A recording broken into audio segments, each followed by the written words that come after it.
नमस्कार, मी Vinayak Shinde, SS mobile सांगलीमधून. गुढीपाडव्याच्या मुहूर्तावरती तुम्ही बजेट फोन घेण्याचा विचारतात, तर थांबा. ओप्पो घेऊन आलाय तुमच्यासाठी ओप्पो A6s.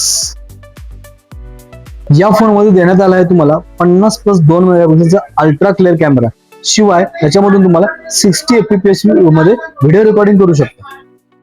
त्याचबरोबर या फोनमध्ये तुम्हाला 6500 mAh ची बिग बॅटरी, जी तुम्हाला 2 दिवस बॅटरी बॅकअप देऊ शकते. शिवाय 51 तासाचा टॉक टाइम देते आणि सोबत त्याला चार्ज करण्यासाठी 45 वॅटचा सुपर हुकचा चार्जर देण्यात आला आहे. त्याचबरोबर ओप्पो A6 मध्ये तुम्हाला अल्ट्रा क्लिअर ब्राईट असा 1125 निट्सचा कडक उन्हामध्येही एकदम क्लिअर व्ह्यू असलेला डिस्प्ले देण्यात आला आहे. सोबतच या फोनमध्ये रिव्हर्स चार्जिंगची सुविधा सुद्धा देण्यात आली आहे. असा हा बजेट फ्रेंडली फोन परचेस करण्यासाठी आजच आमच्या शॉपला व्हिजिट द्या. आमच्या शॉपचा पत्ता आहे SS mobile experience mall, Azad Chowk, Sangli.